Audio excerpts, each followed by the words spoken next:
10 taon. 10 taon ang lumipas at ito ang sumalubong sa kanya. Hindi ang mga yakap na pinangarap niya, hindi ang mga ngiting inasam niya, kundi isang guho. Isang kalansay ng bahay na kinakalawang na ng panahon at napapalibutan na ng matataas na talahib. Nakatayo si Michael sa tapat ng gate, hindi gumagalaw. Ang dala niyang maleta ay tila naging singbigat ng mundo. Ang dating pinturang matingkad na asul ng kanilang gate ay natuklap na at kinakain na ng kalawang. Ang mga bintana sa ikalawang palapag, mga basag na matang nakatitig sa kawalan. Hindi ito maaari. Sa isip niya, malinaw na malinaw pa ang lahat. Ang amoy ng adobong niluluto ng kanyang ina tuwing linggo. Ang tunog ng martilyo ng kanyang itay, si Mang Ernesto na isang karpintero habang gumagawa ng mga silya sa kanilang bakuran. Ang halakhak ni Nina Mark at Michelle habang naghahabulan sila. Iyon ang mga alaalang binabaon niya sa bawat araw ng pagtatrabaho sa ilalim ng nakakapasong araw ng Dubai. Iyon ang nagbibigay sa kanya ng lakas. Ang pangarap na makawi sa isang bahay na mas pinaganda at mas pinatibay ng kanyang mga sakripisyo. Pero ngayon, anong nangyari? Sir, okay lang po kayo, sir. Ang boses ng taxi driver ang pumutol sa kanyang pagkatulala. Dahan-dahan siyang lumingon, ang mukha ay blanko. Tumangulang siya, hindi magawang magsalita. Inabot niya ang bayad, kinuha ang maleta at bumaba. Naglaho ang taxi. Sa kanto, iniwan siyang mag-isa sa harap ng multo ng kanyang nakaraan. Nanginginig ang kamay na kinuha niya ang kanyang cellphone. Idinial niya ang numero ni Mark. Ring lang ng ring, walang sumasagot. Sunod, si Michelle. Ganoon din. Diretso sa voicemail. Ang huli, ang kanyang itay. Ang numerong yon, kabisado niya. Ngunit katulad ng sa mga kapatid niya walang sagot, para siyang sumisigaw sa isang silid na walang laman. Michael, ikaw na ba yan, iho? Isang pamilyar na boses. Si Aling Nita, ang kanilang kapitbahay mula pa noong bata siya. Lumabas ito mula sa katabing bahay, may hawak na walis tingting. Ang dating masayahing mukha nito ay nababahiran ngayon ng awa. Aling Nita, halos pabulong na sabi ni Michael. Ano pong nangyari dito? Nasaan po sila, itay? Napabuntong hininga ang matanda. Lumapit ito sa kanya, ang mga matay nag-aalala.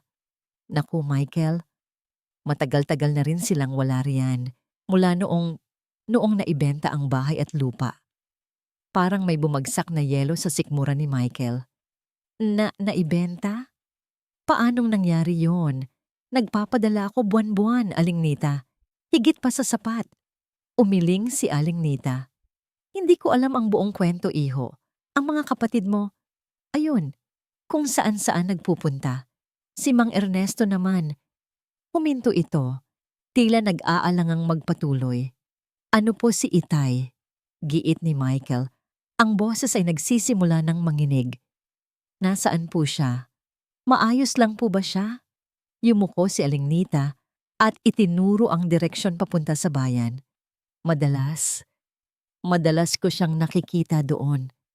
Sa palengke, isang malamig na takot ang gumapang sa buong katawan ni Michael. Palengke? Bakit sa palengke? Hindi na siya nag-aksaya ng panahon. Nagpasalamat siya kay Aling Nita at halos takbuhin ang daan patungong palengke. Hila-hila ang mabigat na maleta. Ang ingay ng mga tao, ang sigawan ng mga tindera, ang amoy ng iba't ibang paninda. Lahat ay tila walang epekto sa kanya. Ang tanging nasa isip niya ay ang kanyang ama. Nagtanong-tanong siya. Ang puso niya ay kumakabog sa bawat pag-iling at pagkibit-balikat ng mga taong napagtatanungan niya. Hanggang sa isang matandang nagtitinda ng isda ang nagsabi, si Tata Ernesto? Ayun siya sa may karinderya ni Meli. Namamalimos ng makakain. Ang mga salitang yon ay parang mga punyal na sumaksak sa puso ni Michael. Nanhina ang kanyang mga tuhod. Napakapit siya sa isang poste. Dahan-dahan niyang inilibot ang kanyang paningin hanggang sa matanaw niya ang itinuturong karinderya. At doon, sa isang sulok, nakaupo sa isang maliit na bangkong kahoy. Nakita niya ito, isang matandang lalaki, payat na payat, ang balat ay kulubot at maitim dahil sa araw. Ang kanyang damit ay marungis, ang buhok ay magulo, at halos puti na lahat. Ang kanyang mga mata, na dati puno ng sigla at init, ay nangangalumbaba ngayon, nakatitig sa malayo. Sa harap niya ay may isang maliit na mangkok. Ibinaba ng may-ari ng karinderya ang isang plato ng kanin at konting ulam sa tabi nito. Nag-angat ng tingin ang matanda at sa mga labi nito ay may namuong isang pilit na ngiti ng pasasalamat. Hindi iyon si Mang Ernesto. Hindi iyon ang kanyang itay. Ang kanyang itay ay malakas. Isang haligi. Ang taong nagturo sa kanya kung paano maging matatag. Pero habang tinititigan niya ang mukha na yon, ang mukha na unti-unting nililok ng paghihirap, alam na alam niya. Siya nga ang kanyang ama. Parang pinipiga ang puso ni Michael. Ang 10 taon ng pagtitiis, ng pag-iipon, ng pangungulila. Para sa ano? Para sa larawang ito na unti-unting dumudurog sa kanyang kaluluwa. Dahan-dahan siyang lumapit.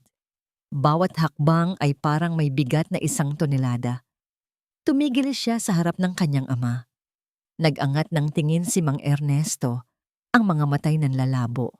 Noong unay pagtataka, pagkatapos ay pagkalito, at nang sa wakas ay makilala siya, isang matinding gulat ang gumuhit sa kanyang mukha.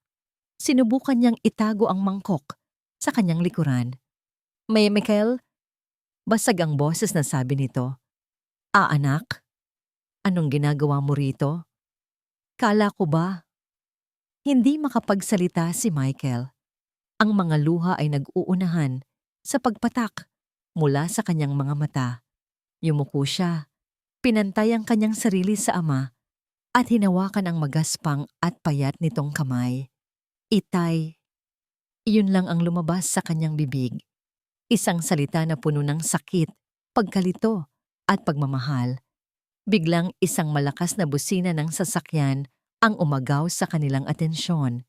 Isang makintab at bagong-bagong itim na kotse ang huminto, ilang metro lang mula sa kanila.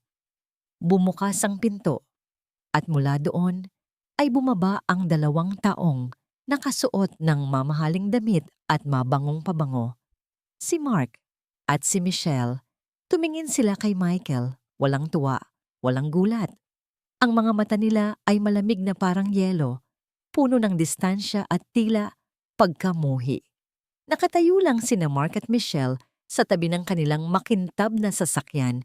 Ang kanilang mga mamahaling damit ay tila isang insulto sa marungis na paligid ng palengke.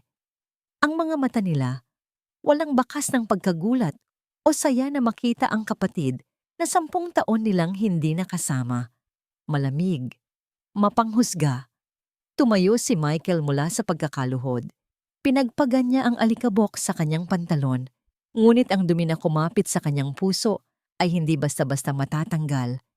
Hinarap niya ang kanyang mga kapatid. Ang panga ay naninigas sa pinipigil na galit. Mark, Michelle, sabi niya, ang boses ay mababa at puno ng tensyon. Anong ibig sabihin nito? Itinuro niya ang kanilang ama, si Mang Ernesto, na nakayuko at nahihiyang nakatingin sa sahig. Pagkatapos ay itinuro niya ang kanilang sasakyan at ang kanilang mga suot. 10 taon. 10 taon akong nagtrabaho doon para dito? Para makita ko si Itay na namamalimos habang kayo nagpapasarap sa buhay? Isang mapaklang na ngiti ang sumilay sa labi ni Mark. Nag-cross ito ng braso, walang bakas ng anumang pagsisisi. Nagpapasarap? Kuya, hindi mo alam ang sinasabi mo. Hindi alam? Halos pasigaw na ang boses ni Michael. Hindi na napigilan ang galit na kanina pa kumukulo sa kanyang dibdib. Buwan-buwan akong nagpapadala. Walang palya. Doblado pa sa kailangan nyo. Para saan? Para sa magaran yung kotse? Para sa mga damit nyo? Samantalang si Itay ni hindi makakain ng maayos. Biglang tumawa si Mark, isang tawang walang saya. Pera, yan lang naman ang alam mong gawin. 'Di ba? Magpadala ng pera. Ang mga salitang iyon ay tumama kay Michael na parang isang malakas na sampal. Akala mo porket nagpapadala ka, tapos na ang responsibilidad mo. Patuloy ni Mark, ang boses ay tumataas na rin. Akala mo sapat na yon para sabihin mong kuya ka namin? Na pamilya tayo? Sumingit si Michelle. Ang boses ay nanginginig, ngunit puno ng hinanakit. Wala ka dito kuya. Wala ka dito nung graduate ako. Wala ka dito nung may sakit si Itay. Wala ka dito sa lahat ng kaarawan namin. Ang laging nandito, yung padala mo, yung pera mo, pero ikaw wala. Sa isang saglit, bumalik sa isip ni Michael ang araw na umalis siya. Ang mga luha sa mata ng kanyang mga kapatid habang yakap-yakap siya. Aalagaan ko kayo. Ang pangako niya noon sa kanila sa airport. Hindi ko kayo pababayaan. Ngayon, ang pangakong yon ay parang isang mapait na biro. Nagsakripisyo ako para sa inyo. Depensa ni Michael. Lahat ng pagod at hirap, tiniis ko para magkaroon kayo ng magandang buhay. Magandang buhay? Ganti ni Mark. Ang tawag mo dito magandang buhay. Ang maghintay sa padala ng isang kapatid na anino na lang, na mas kilala pa namin sa picture kaysa sa personal. Nagkamali ka kuya. Hindi mo kami binigyan ng magandang buhay. Binili mo ang karapatan mong kalimutan kami. Tama na yan. Ang mahinang boses ni Mang Ernesto ang pumutol sa kanilang pagtatalo. Tumayo ito, nanginginig, at pumagitna sa kanyang mga anak. Ang mukha niya ay puno ng sakit. Mga anak, pakiusap. Huwag kayong mag-away dito. Pero walang nakikinig sa kanya. Ang tingin ni Michael at Mark ay nakapako sa isa't isa. Isang digmaan ng mga salita at 10 taon ng hinanakit. Tumingin si Michael mula sa mukha ni Mark patungo sa mukha ni Michelle at pabalik sa kanilang sasakyan. Ang lahat ng piraso ng palaisipan ay nagsisimulang mabuo sa kanyang isip at ang nabubuong larawan ay isang larawan ng kataksilan. Saan galing lahat to? Tanong ni Michael. Ang boses ay mas kalmado na ngayon, ngunit mas mapanganib. Lahat ng ipinadala ko, inubos nyo? Hindi sila sumagot. Ngunit ang kanilang pananahimik ay isang malakas na pag-amin. Isang malamig na pakiramdam ang gumapang sa puso ni Michael. Ang galit ay napalitan ng isang malalim na pagkabigo. Pakiramdam niya ay niloko siya, hindi lang ng kanyang mga kapatid, kundi ng 10 taon na inalay niya para sa kanila. Naglakad si Mark pabalik sa kotse. Bago ito pumasok, lumingon ito kay Michael at may kakaibang kislap sa mga mata nito. Isang kislap ng hamon. Bago mo kami husgahan, kuya, sabi nito. Ang paggamit sa salitang kuya ay puno ng pang-uuyam. Alamin mo muna kung saan talaga napupunta ang pera mo. Pagkasabi niyon, sumakay na ito sa kotse. Sumunod si Michelle, hindi man lang lumingon. Pinaharurot nila ang sasakyan, iniwan si Michael at si Mang Ernesto sa gitna ng alikabok at nakabibinging katahimikan. Naiwan si Michael na nakatayo roon, tulala. Ang mga salita ni Mark ay umalingaw-ngaw sa kanyang isipan na parang lason. Alamin mo muna kung saan talaga napupunta ang pera mo. Ano ang ibig niyang sabihin? Mayroon pa bang iba? Ang galit sa kanyang dibdib ay nahaluan ngayon ng isang bagong damdamin, isang nakakakilabot na pagdududa. Ang katahimikan sa loob ng maliit at masikip na apartment na tinutuluyan nila ay mas nakabibingi kaysa sa sigawan sa palengke kanina. Nakatayo lang si Michael malapit sa bintana, nakatalikod. Ang mga balikat ay matigas sa tensyon. Hindi ito nagsasalita mula pa noong ihatid sila ng isang tricycle pauwi. Kung pauwi ngang matatawag ang lugar na ito, isang kwarto lang na may maliit na lutuan at banyo sa sulok. Ang amoy ng alimuom ay nanunuot sa bawat siwang ng pader. Napabuntong hininga si Mang Ernesto. Umupo siya sa gilid ng natitirang papag. Bumagsak ang kanyang mga balikat. Naramdaman niya ang pamilyar na bigat sa kanyang dibdib. Ang bigat ng mga lihim, ng mga pagkukulang at ng pagsisisi. Tumingin siya sa kanyang mga kamay. Dati, ang mga kamay na ito ay sanay humawak ng martilyo at lagare. Nakagawa na ito ng daan-daang silya, lamesa at aparador. Nakapagpatayo ito ng isang bahay kung saan binuo niya ang kanyang mga pangarap kasama ang kanyang pamilya. Ngayon, ang mga kamay na ito ay nanginginig na lang habang nag-aabot ng palad para sa limos. Biglang pumasok sa kanyang isip ang isang alaala. Isang hapon, maraming taon na ang nakalipas. Si Michael ay mga 15 taong gulang, habang sina Mark at Michelle ay mga paslit pa lamang. Magkakasama sila sa kanilang bakuran. Siya, abala sa paggawa ng isang maliit na kabayong tumba-tumba para kay Michelle. Si Michael naman, matiyagang tinuturuan si Mark kung paano magpalipad ng saranggola. Ang hangin ay puno ng kanilang mga tawanan at ng tunog ng kanyang pagmamartilyo. Masaya sila. Buo.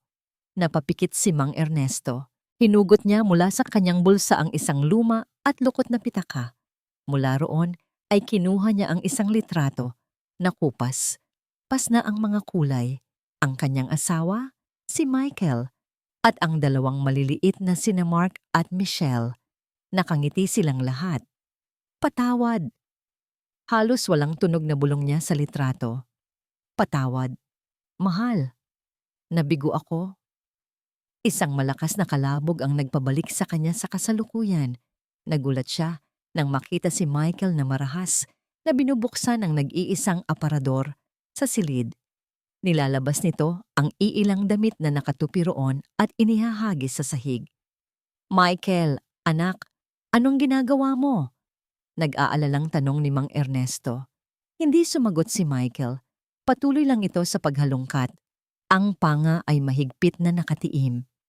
Para itong isang hayop na nasugatan, naghahanap ng kahit ano, kahit sinong masisisi.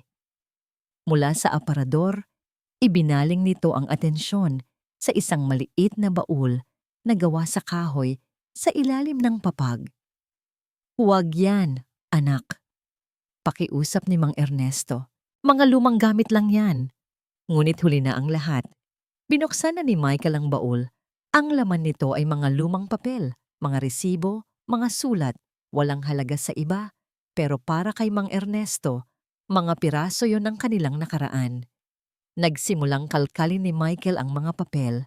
Ang bawat galaw ay puno ng galit at pagkadismaya. Isang maliit na sobre ang nahulog mula sa mga ito. Yumuko si Michael para pulutin ito. At mula sa loob ay nahulog ang ilang mga nakatuping papel. Mga lumang bank statement. Pinulot ito ni Michael. Tiningnan. Noong unay mabilis lang, pagkatapos ay bumagal. Nakita ni Mang Ernesto kung paano nanigas ang kanyang anak. Kung paano nawala ang kulay sa mukha nito. Kung paano nagsimulang manginig ang kamay na may hawak sa papel. Dahan-dahang lumingon si Michael sa kanya. Ang galit sa mga mata nito kanina ay nawala. Ang pumalit ay isang bagay na mas masakit, mas malamig. Isang tingin na puno ng pagtataksil at hindi makapaniwalang sakit. Ipinakita nito sa kanya ang papel. Ang mga daliri nito ay nanginginig habang nakaturo sa isang pangalan na paulit-ulit na nakasulat doon. Sa tabi ng pangalan na yon ay mga halaga, malalaking halaga na inilipat mula sa account ni Mang Ernesto. Estrella Santos. Humakbang si Michael palapit. Ang bawat yabag ay mabigat. Huminto ito sa mismong tapat niya. Ang anino nito ay bumabalot sa kanyang pagkatao. Ibinaba nito ang papel. Tinitigan siya nito ng diretso sa mata. Ang boses nito, nang sa wakas ay lumabas, ay hindi pa sigaw. Ito ay kalmado. At dahil sa kalamigan yon, mas lalo itong tumagos sa buto ni Mang Ernesto. Sino si Estrella, Itay? Ang pangalang Estrella Santos ay nakabitin sa hangin sa pagitan nilang mag-ama. Mas mabigat kaysa sa 10 taon ng kanilang pagkakalayo. Si Mang Ernesto, sa unang pagkakataon, ay hindi makatingin ng diretso sa kanyang anak. Yumuko ito, ang mga matay nakapako sa sahig na semento na parabang naroon ang mga kasagutan. Ang kanyang pananahimik ay isang dagat ng mga salitang hindi masabi. At para kay Michael, iyon ay isang malinaw na pag-amin. Itay, tinatanong ko po kayo, ulit ni Michael. Ang bawat salita ay mabagal at may diin. Sino siya? Bakit ninyo siya binibigyan ng pera? Pera na para sana sa pamilya natin. Umiling lang si Mang Ernesto. Ang mga labi ay nakatikom.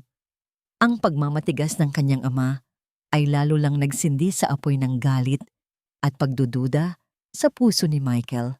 Nagsimulang maglaro sa isip niya ang iba't ibang senaryo. Bawat isa ay mas masakit kaysa sa nauna. Isa bang kabet? Isang babaeng pinagkakagastusan ng kanyang ama habang ang sarili niyang pamilya ay nagugutom? O mas malala pa, isang manloloko na umubos sa lahat ng kanilang ipon? Hindi na niya kaya pang manatili sa silid na yon. Ang bawat sulok ay tila sumisigaw ng mga kasinungalingan at mga lihim. Kung hindi niyo po sasabihin sa akin, malamig na sabi ni Michael habang dinadampot ang kanyang jacket. Ako mismo ang aalam. Hindi na niya hinintay ang sagot ng ama. Mabilis siyang lumabas ng apartment, isinara ang pinto ng may kalakasan at hinarap ang gabi. Kinabukasan, ibang Michael ang gumising. Ang sakit at pagkalito ay napalitan ng isang malamig na determinasyon. Kung ang kanyang pamilya ay ayaw magbigay ng sagot, hahanapin niya ang mga ito sa sarili niyang paraan. Nagsimula siya sa mga bank statement, ang pangalan ni Estrella Santos at isang account number. Kaunting pagtatanong sa ilang kakilala na may koneksyon at nakuha niya ang kailangan niya, isang address. Isang address sa kabilang bayan, sa isang simpleng subdibisyon. Hindi siya nag-aksaya ng oras. Sumakay siya ng bus, ang puso ay kumakabog sa halo-halong kaba at galit. Anong klaseng tao ang kanyang dadatnan? Anong katotohanan ang naghihintay sa kanya? Pagdating niya sa lugar, hindi siya nagpakita agad. Mula sa isang maliit na tindahan sa kanto, pinagmasdan niya ang bahay. Simple lang ito, maliit, ngunit malinis at maayos. May mga halamang nakapalibot dito. Hindi ito ang bahay ng isang taong maluho. Lalo lang siyang naguluhan. Maghapon siyang naghintay. Ang init ng araw ay naging lamig ng hapon. Bibili na sana siya ng tubig nang biglang may isang pamilyar na figura na naglalakad pa palapit sa bahay. Si Mang Ernesto. Napatago agad si Michael sa likod ng isang poste. Nanlaki ang kanyang mga mata. Ang kanyang ama, nakasuot ng medyo mas malinis na damit, ay may dalang isang maliit na bayong ng prutas. Maingat itong kumatok sa pinto. Bumukas ang pinto at iniluwa nito ang isang babae. Nasa mga 50 anyos na siguro ito. May simpleng itsura at bakas sa mukha ang lungkot, ngunit may dignidad. Siya na marahil si Estrella. Nakita ni Michael kung paano sila nag-usap. Hindi bilang magkasintahan. Ang mga kilos nila ay magalang, puno ng respeto, ngunit may isang hindi maipaliwanag na bigat. Tiningnan niya kung paano inabot ni Mang Ernesto ang bayong. Pagkatapos, mula sa kanyang bulsa, dumukot ito ng isang sobre, isang makapal na sobre. Inabot niya ito kay Estrella. Tinanggap naman ito ng babae. Ang mga matay puno ng pasasalamat at kaunting hiya. Iyon na. Iyon na ang ebidensyang kailangan niya. Ang patunay na hindi nagsisinungaling ang mga papel. Hindi na napigilan ni Michael ang sarili. Para siyang isang bulkang sumabog. Ang pinaghalong sakit, galit at pakiramdam ng pagkakatraidor ay umapaw. Lumabas siya mula sa kanyang pinagtataguan at mabilis na naglakad palapit sa kanila. Ang tunog ng kanyang mga sapatos sa semento ay tila mga dagundong ng kulog sa tahimik na hapon na iyon. Parehong napalingon sina Mang Ernesto at Estrella. Ang kanilang mga mukha ay puno ng pagkabigla. Michael, Gulat na sambit ni Mang Ernesto. Ngunit ang mga mata ni Michael ay hindi sa kanya nakatingin. Nakapako ito kay Estrella at pagkatapos ay sa sobrang hawak nito, hinablot niya ang kanyang cellphone, binuksan ang kamera at mabilis na kinuhanan ng litrato ang eksena, ang kanyang ama, ang babae at ang sobrang puno ng pera, ang ebidensya. Ano ang kalokohan ito, Itay? Tanong ni Michael. Ang boses ay nanginginig sa galit na hindi na niya kayang itago. Ito ba? Ito ba ang dahilan kung bakit kami nagkaganito? Ang galit sa mga mata ni Michael ay parang apoy na tumutupok sa lahat ng natitirang lakas sa katawan ni Mang Ernesto. Ang litratong kuha mula sa cellphone, ang sobrang hawak ni Estrella, lahat ay mga ebidensyang nagdidiin sa kanya sa isang kasalanang hindi niya ginawa. Ngunit kasabay nito'y nagbubunyag ng isang katotohanang matagal na niyang itinatago. Napabuntong hininga siya, isang tunog ng pagsuko. Itinaas niya ang kanyang kamay, hindi para pigilan si Michael, kundi para humingi ng sandaling kapayapaan. Pumasok muna tayo, sabi niya sa mahinang boses, tumitingin kay Estrella. Tumango ang babae at binuksan ng mas maluwag ang pinto. Sa loob, umupo sila sa mumurahing silyang gawa sa plastik. Si Michael ay nanatiling nakatayo, ang mga braso'y nakakrus, ang mukha'y matigas na parang bato. Isang hukom na naghihintay sa hatol. Hindi ko siya kabet, Michael. Panimula ni Mang Ernesto, ang boses ay basag at nanginginig. At hindi niya ako niloloko. Tumingin siya kay Estrella na nakayuko at tahimik na lumuluha. Siya si Estrella Santos, ang asawa ng pinakamatalik kong kaibigan. Isang mapaklang tawa ang kumawala sa bibig ni Michael. Kaibigan? Itay, anong klaseng kaibigan yan na uubos sa pera ng pamilya natin? Isang kaibigan na nagligtas ng buhay ko. Ang biglaang pagtaas ng boses ni Mang Ernesto ay nagpatigil kay Michael. Ngayon, sa mga mata ng kanyang ama, hindi lang sakit ang nakita niya, kundi isang alaala na sariwa pa rin ang sugat kahit matagal nang lumipas.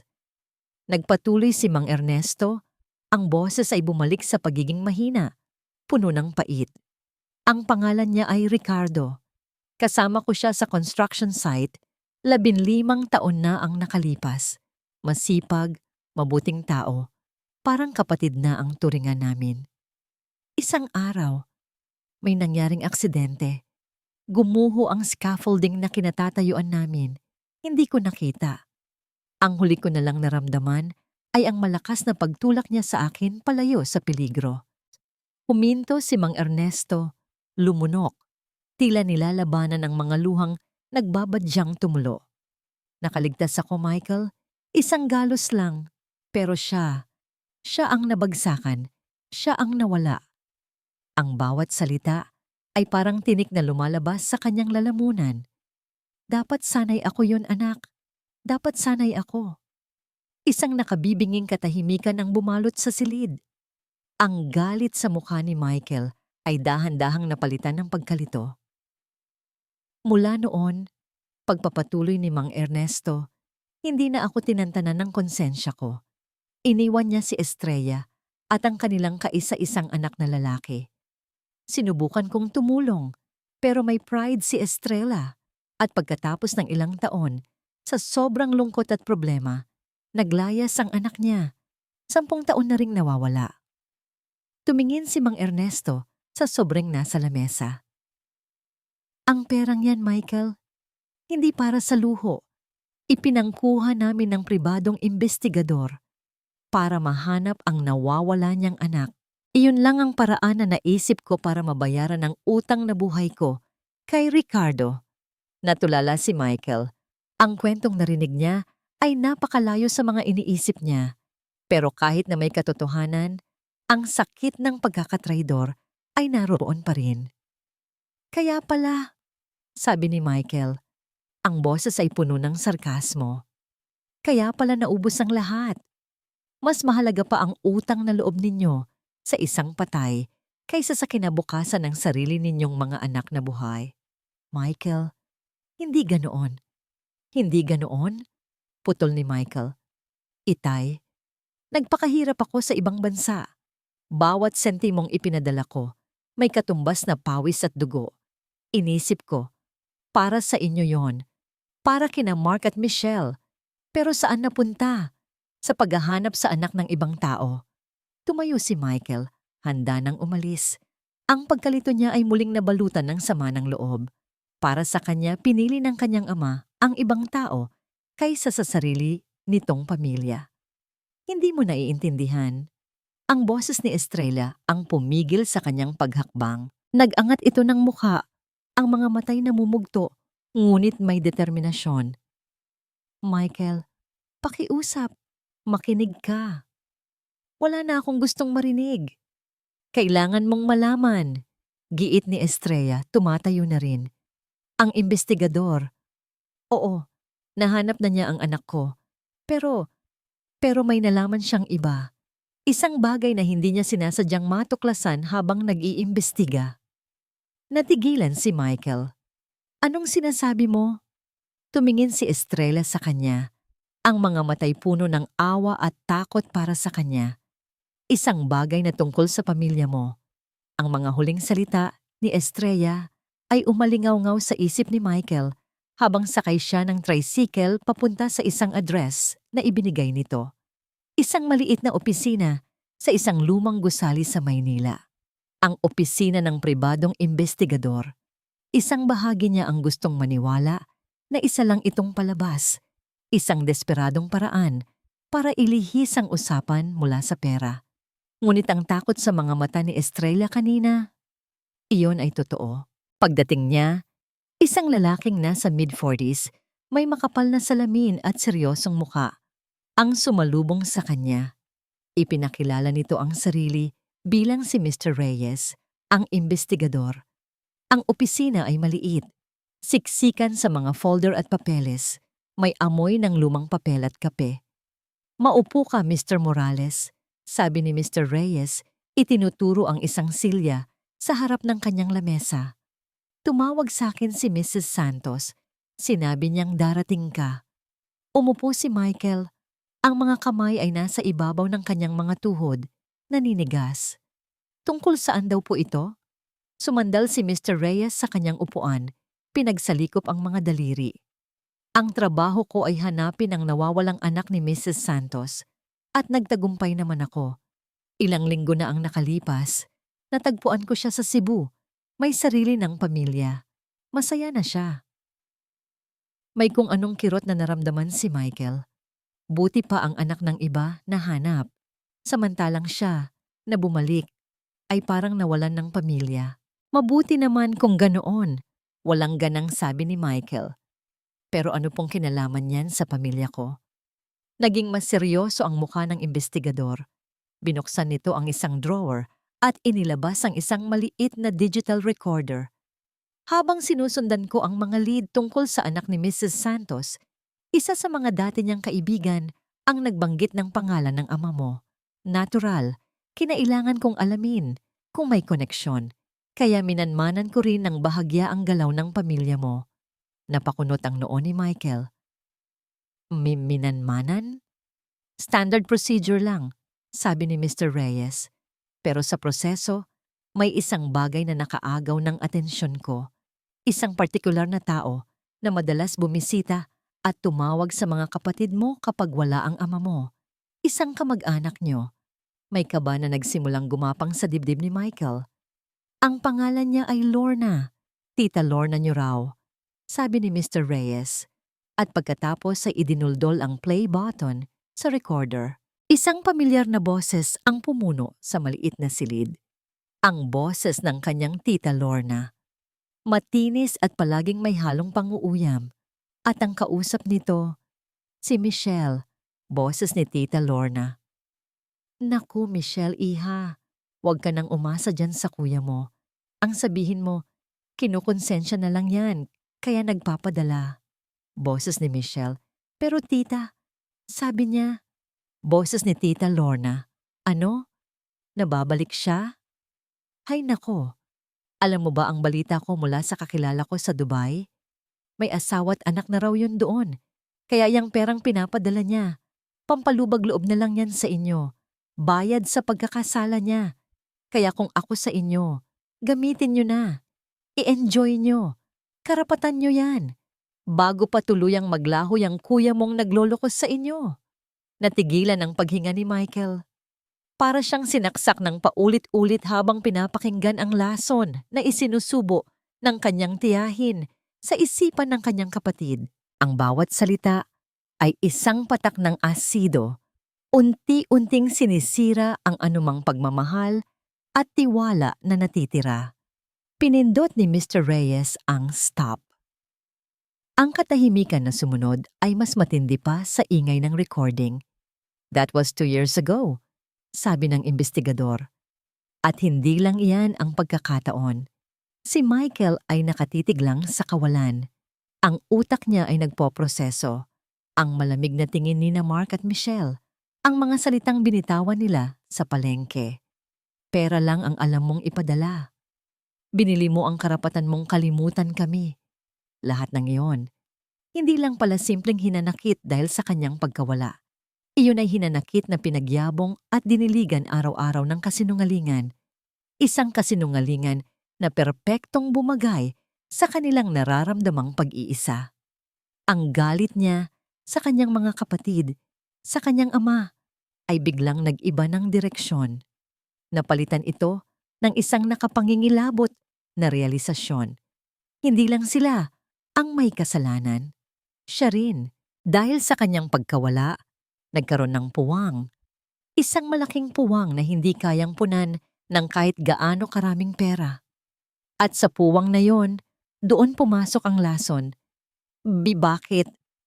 Bakit niya ginagawa to? Nanginginig na tanong ni Michael, hindi sa investigador, kundi sa hangin. Inabutan siya ni Mr. Reyes ng isang manipis na folder. Ayon sa investigasyon ko, matagal nang may inggit ang tiyahin ninyo sa pamilya nyo, lalo na noong nagsimula kang magpadala ng malaki mula sa abroad. Inggit, ganoon kasimple at ganoon kasama. Binuksan ni Michael ang folder. Ang laman nito ay mga print-out ng text messages, mga record ng mga tawag sa pagitan ni Tita Lorna at ng kanyang mga kapatid. Matagal na niyang ginagawa ito.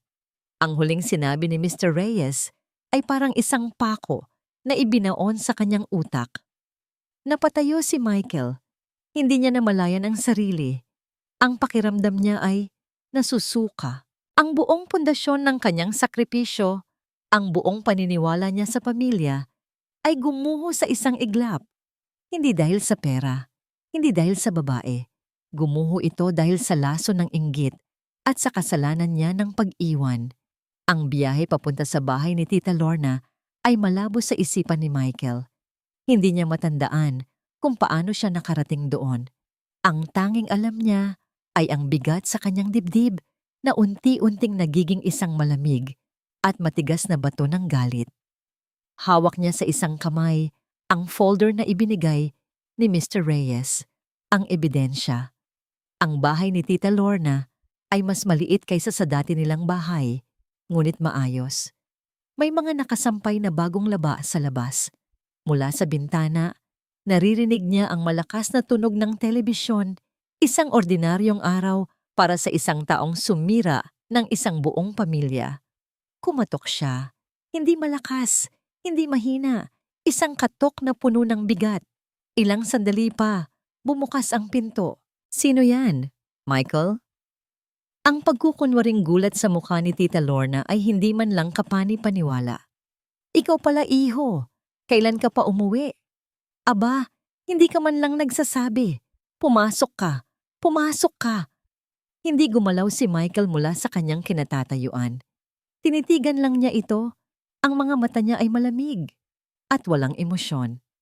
Hindi na po ako papasok, tita. Sabi niya, ang bawat salita ay may kontrol. May gusto lang po akong itanong. Nawala ang nangiti sa mukha ni Tita Lorna na palitan ng pag-aalinlangan. Ano? Itinaas ni Michael ang folder.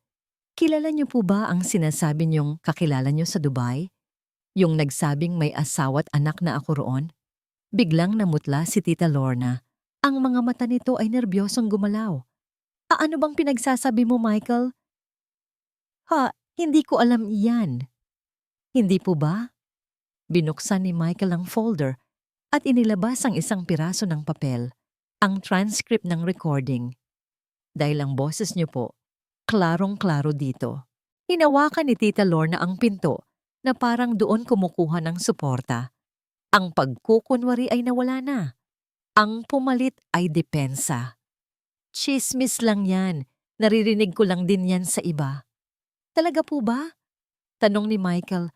Ang boses ay nanatiling kalmado na mas lalong nakakatakot. Pati po ba itong mga text message na nagsasabing huwag na akong kausapin ni na Mark at Michelle dahil makukonsensya lang sila? Tsismis din po ba yon? Hindi na nakapagsalita si Tita Lorna. Nahuli na siya. At nang makita niya na wala ng lusot, ang takot sa kanyang mukha ay dahan-dahang napalitan ng isang bagay na mas masama. Isang ngisi ng pagkamuhi.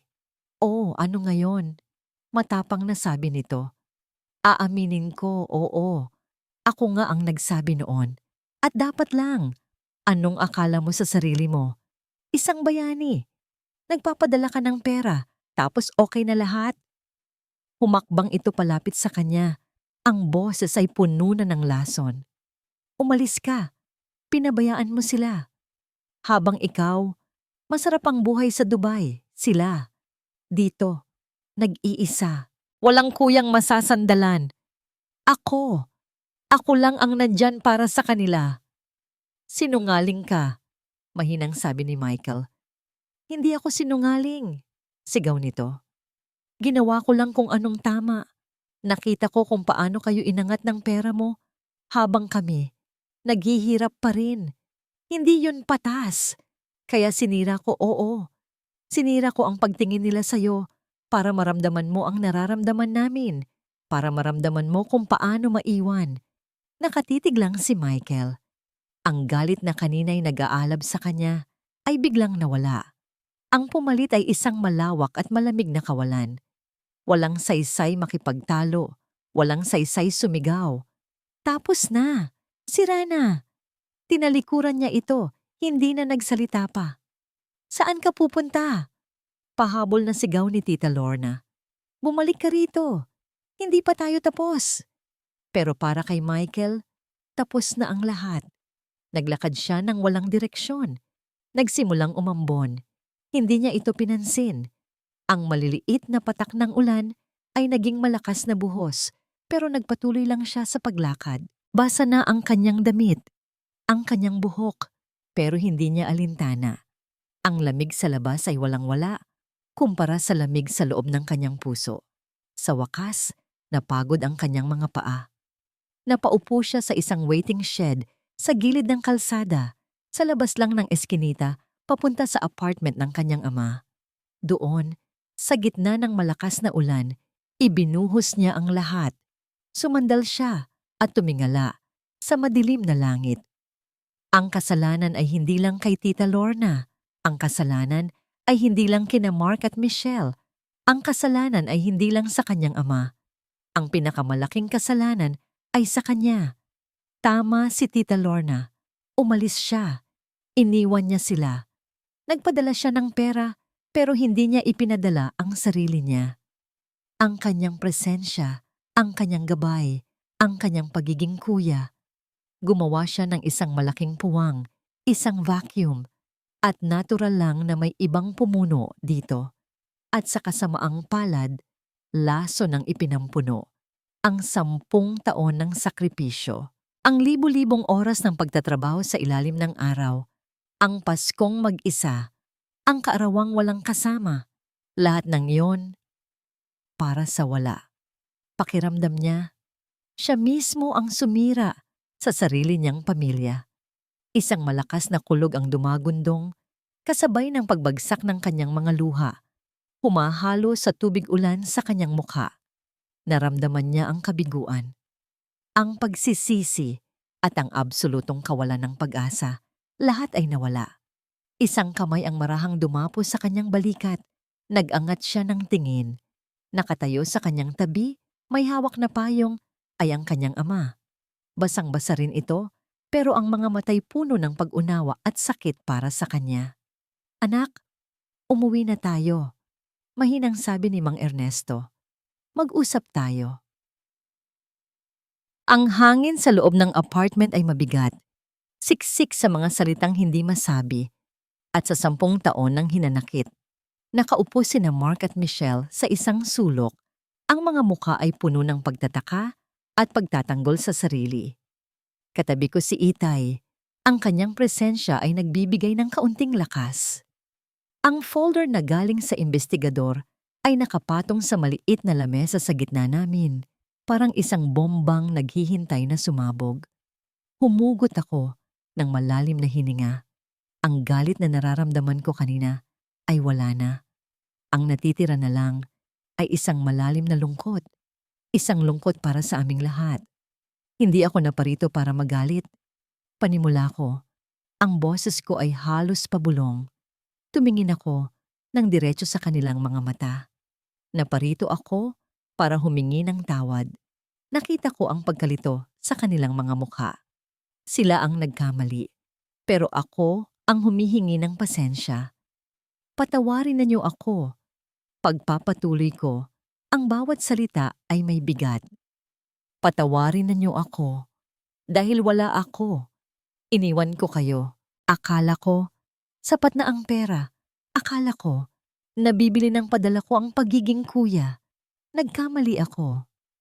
Kinuha ko ang digital recorder mula sa aking bulsa at inilagay ito sa lamesa. Pero sana, pagkatapos nito, maintindihan niyo rin, hindi lang ako ang nagkamali. Nang pinindot ni Kuya Michael ang play button, hindi ko alam kung ano ang aasahan. Ngunit nang marinig ko ang boses ni Tita Lorna, kasunod ng sarili kong boses, para akong binuhusan ng nagyayelong tubig. May asawa't anak na raw yun doon, bayad sa pagkakasala niya. Ang mga salitang yon, mga salitang paulit-ulit na sinabi sa amin ni Tita, mga salitang naging katotohanan sa isipan namin, ang mga salitang ginamit naming dahilan para sa lahat ng aming ginawa. Napatingin ako kay Kuya Mark.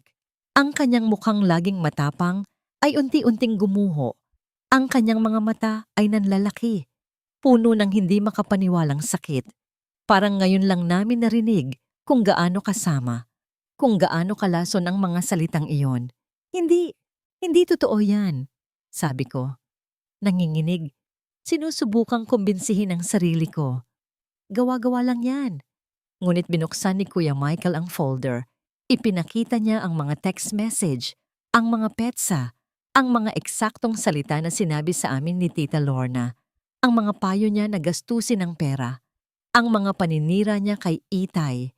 Ang lahat ay naroon, itim sa puti. Isang katotohanang hindi na namin matatakasan. Naramdaman ko ang pag-init ng aking mga mata. Ang galit ko kay Kuya Michael, ang hinanakit na inipon ko sa loob ng maraming taon, ay biglang naglaho. Ang pumalit ay isang nakakasukang pakiramdam ng kahihiyan. Kami ang naging kasangkapan. Kami ang naging lason. Kasalanan niya. Yan ang palagi kong sinasabi sa sarili ko. Kasalanan ni Kuya Michael kung bakit kami nagkaganito. Umalis siya. Iniwan niya kami. Ang paggastos sa pera niya ay parang isang paraan ng paghihiganti. Isang paraan para iparamdam sa kanya na kulang ang padala niya. Na siya ang kulang. Pero habang nakikita ko ang mga ebidensya sa harap ko, habang naririnig ko ang boses ni Tita Lorna na puno ng inggit, para akong ginising mula sa isang masamang panaginip. Napatingin ako kay Kuya Michael. Ang mukha niya ay hindi galit, pagod, puno ng sakit. At sa isang iglap, hindi ko na siya nakita bilang isang ATM machine na malayo. Nakita ko siya bilang ang kuya ko.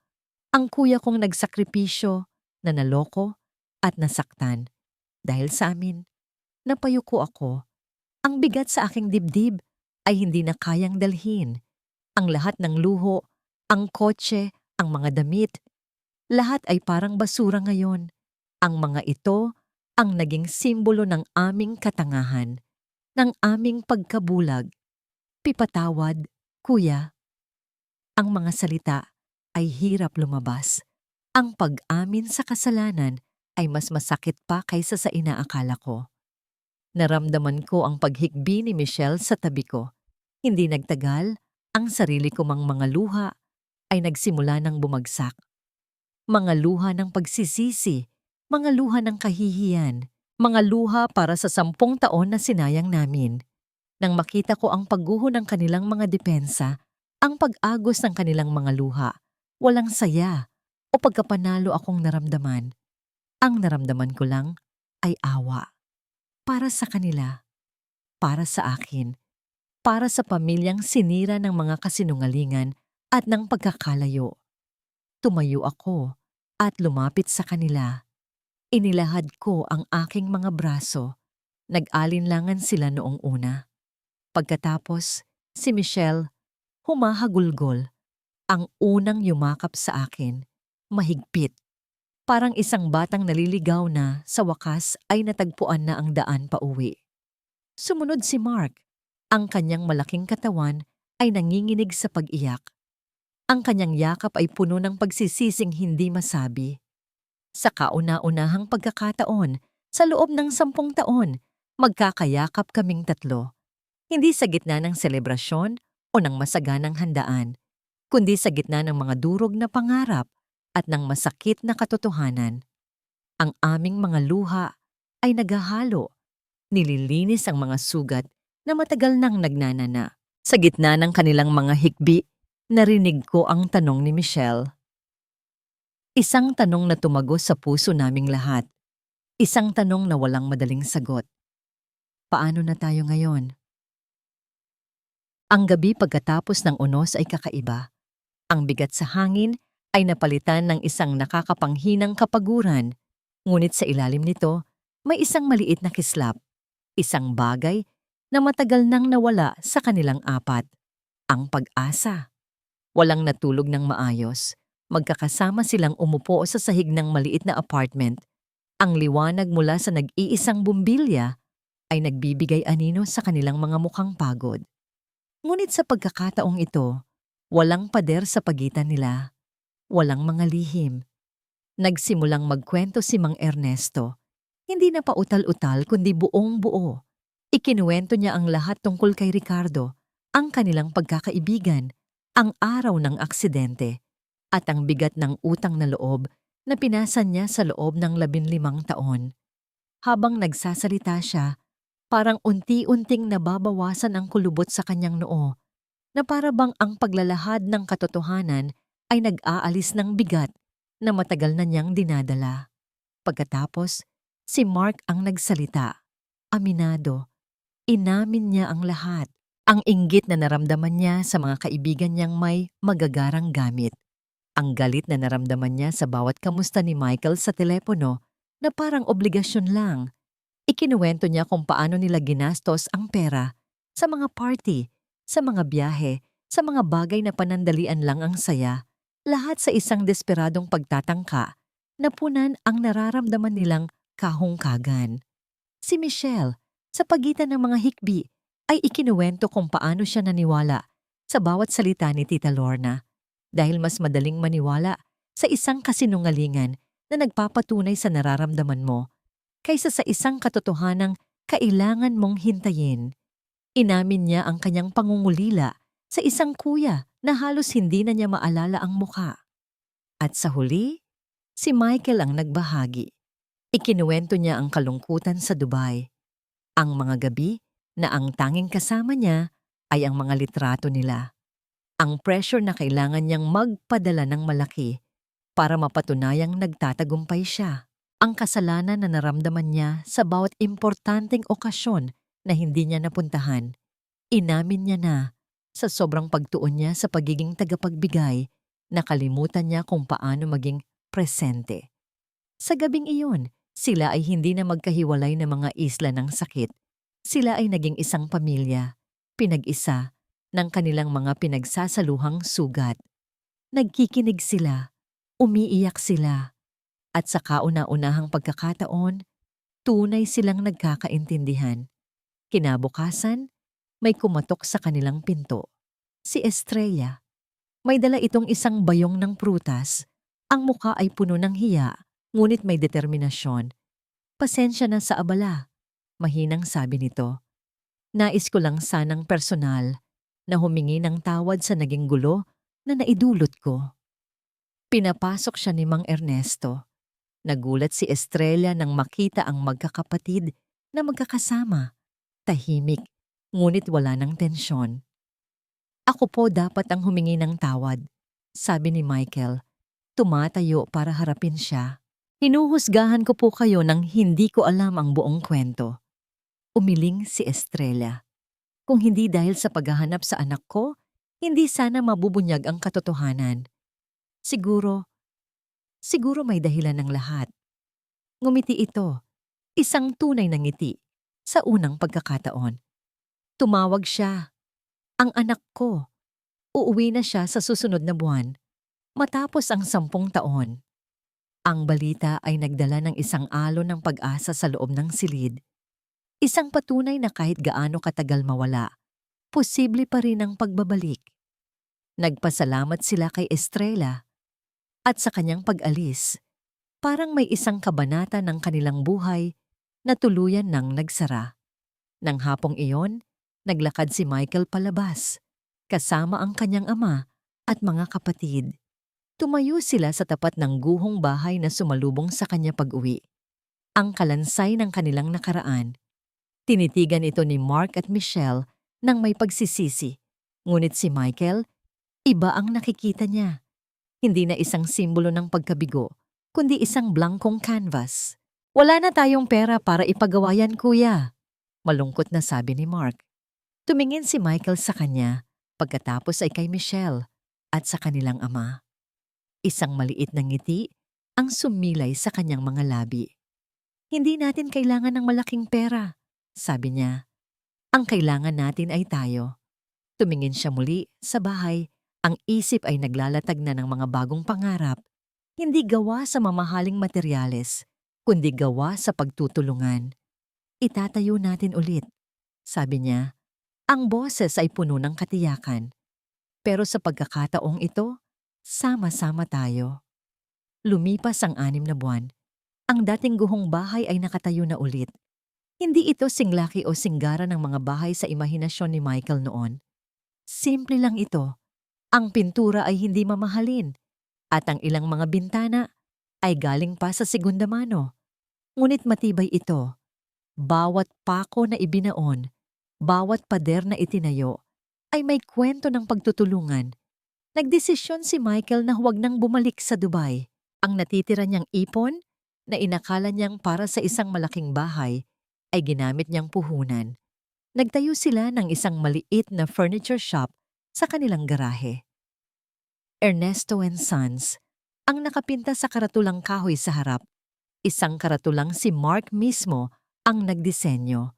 Si Mang Ernesto, na matagal nang hindi humahawak ng martilyo, ay tila bumata ng 10 taon. Ang kanyang mga kamay, na minsay nanginginig sa paghingi ng limos, ay muling naging matatag sa paggawa ng mga silya at lamesa. Siya ang utak at puso ng kanilang munting negosyo. Si Mark, na dati walang direksyon sa buhay, ay natagpuan ang kanyang sarili sa pagiging katuwang ng ama. Natuto siyang magpakumbaba, magtrabaho ng marangal, at pahalagahan ang bawat sentimong kanilang kinikita. Ang dating magarbong kotse ay matagal nang naibenta, ipinambayad sa mga utang, at idinagdag sa kanilang puhunan. Si Michelle naman ay bumalik sa pag-aaral. Kumuha siya ng isang vocational course sa bookkeeping para makatulong sa kanilang negosyo. Tuwing hapon, pagkatapos ng klase, siya ang nag-aasikaso ng kanilang mga order at simpleng accounting.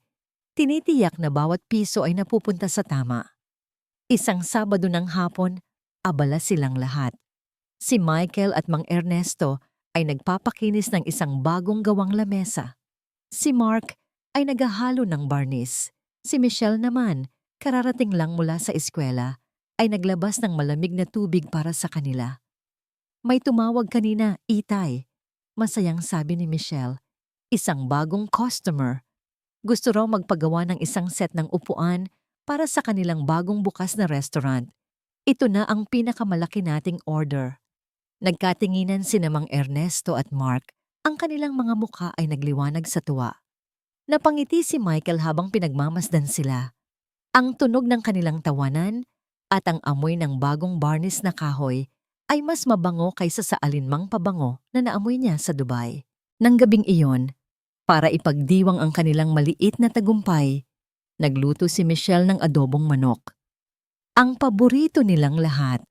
Magkakasama silang umupo sa paligid ng kauna-unahang lamesang ginawa nila, ang mismong prototype na nagsimula ng kanilang negosyo.